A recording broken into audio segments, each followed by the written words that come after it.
So this last video, video number 5, is on mini lesson number 9, which is on grammar, and more specifically it is on verb tense consistency and word endings.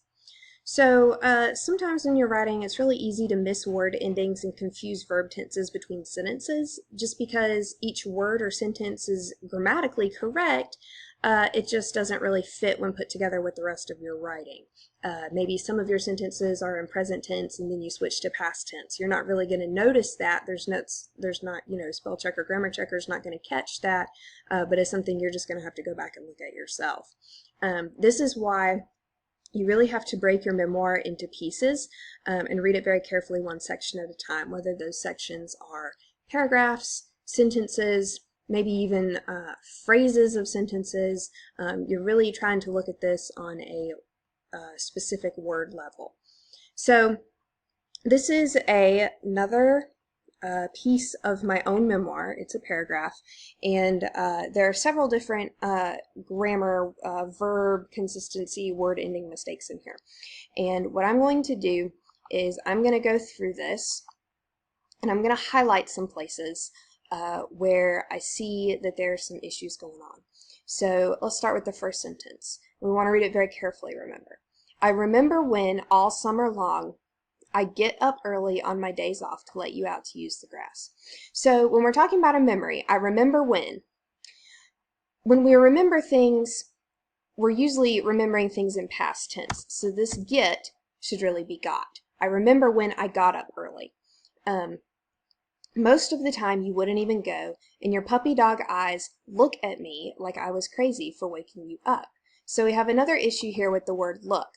And what's happening is that we also, if we're gonna be in the past tense up here, we want to stay past tense here.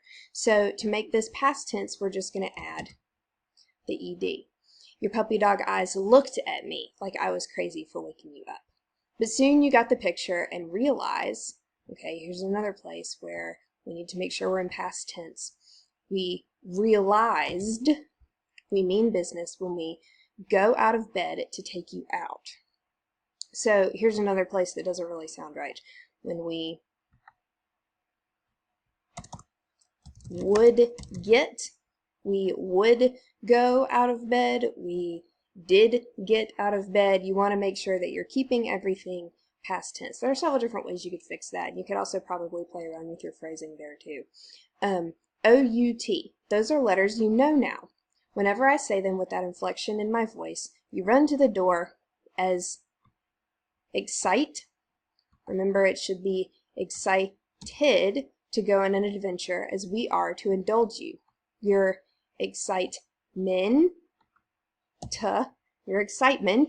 is contagious, always making me smile. Now, when you have words like this, making, of course you never usually pronounce the G. You say, he's making me smile, she's making cookies.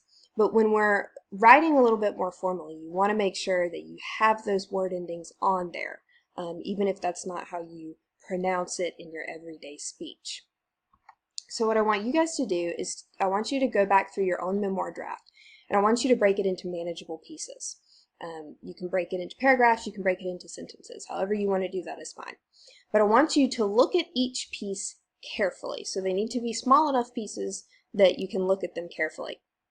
And I want you to highlight some of your verbs. Are they consistent in tense? Look at some of your word endings. Are those consistent? Does everything match up? And then I want you to fix any mistakes that you see in those word endings and verb tenses.